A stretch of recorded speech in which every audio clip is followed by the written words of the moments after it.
Welcome back to The Explainer. Today we're actually going to step away from our usual topics for a minute. I want to walk you through a profoundly different kind of story. So I want you to slow down, take a deep breath with me. We really need to look at the choices we make every single day. Let's dive right into this beautiful narrative called The End of Waiting. We start with a guy named Daniel. Now, years have passed since his youth, and looking at him today, Daniel is no longer the man who waited. He's not famous, he's definitely not the richest guy in town, but he has something way more valuable. For the very first time in his life, he is truly free. He wakes up every morning driven by purpose, completely free from the weight of regret. And why? Simply because he finally made the choice to stop waiting. See, Daniel's small business had slowly started to grow. And that book, the one who swore he'd never actually finish, well, he finally got it published.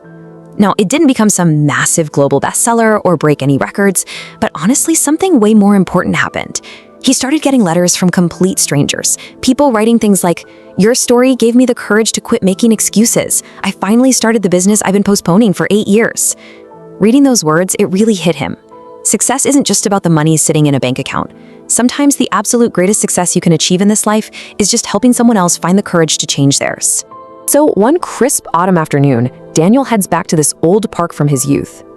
The giant oak tree there, it's even taller now, casting this huge protective shade. Kids are playing under it, families are laughing, and birds are singing. And standing there, just taking it all in, he remembers this old piece of advice from his mentor, Michael.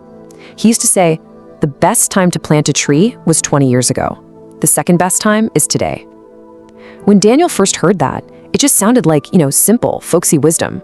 But now, it had literally become the foundation of his entire life. As the sun starts setting, painting the sky in these deep oranges and purples, Daniel notices an elderly man sitting all alone on a nearby bench. And this man just looks incredibly tired. His hands are trembling a bit in his lap. And his eyes just carry this crushing weight of unfinished dreams. Daniel quietly walks over, sits down beside him, and they just share this long, comfortable silence. Finally, the old man turns to him, his voice frail, and asks a really heavy question. He says, "If you could go back in time, what would you change?" Daniel doesn't answer right away. He just looks out at the horizon, watching the last of that golden sun dip behind the trees. Then he turns back to the trembling man, gives a gentle smile, and says, "I wouldn't wait." The old man is completely caught off guard. He asks, "Not money?" Daniel says, "No." "Not success?" "No." "Not relationships?" Daniel just gently shakes his head.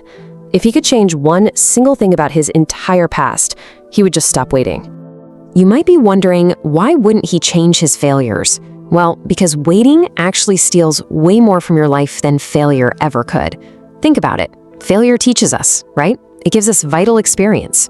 Sure, it leaves scars, but those scars are proof that we tried, that we actually lived. Waiting, though? Waiting only delays. It gives us nothing but regret. Instead of scars, waiting just leaves this quiet, echoing emptiness. Basically, failure shapes you, while waiting completely erases you. Daniel had finally figured out that people aren't usually destroyed by one massive, catastrophic mistake. Nope. They are destroyed by thousands of tiny, completely harmless-seeming delays. Things like, "I'll start tomorrow," or "I'll call next week," or "I'll apologize later." How about, "I'll chase my dream when life gets easier"? We tell ourselves these little lies because it makes it comfortable to do nothing. But here's the brutal truth. Life never gets easier. It only gets shorter. Hearing Daniel say this, the old man just lowers his head and tears start rolling down his weathered face. His voice actually cracks as he makes this absolutely heartbreaking confession. He looks at Daniel and says, "I've spent 40 years waiting for the perfect time." He was 78 years old, almost an entire lifetime, just paused on the sidelines, waiting for a green light that was never, ever going to come. But Daniel wasn't about to let him just sit in that sorrow. He reaches out, places a warm hand right on the old man's trembling shoulder, and says, "It's not over." The old man whispers back, "I'm 78. And Daniel just smiles. "And you're still alive. As long as you're breathing, you still have today." It's such a simple truth, but it was exactly the spark of hope the old man needed. Right in that moment, you could actually see it in his eyes. For the first time in decades, hope instantly replaced a lifetime of regret. Later that evening, walking home under this massive starry sky, Daniel starts reflecting on these two very different phases of life. He thinks about his frightened 22-year-old self, always saying one day, always scared, always waiting.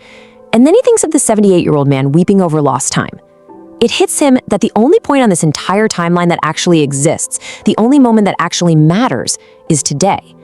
If Daniel had just 1 minute to talk to his younger self, he wouldn't bother with business tips or financial advice.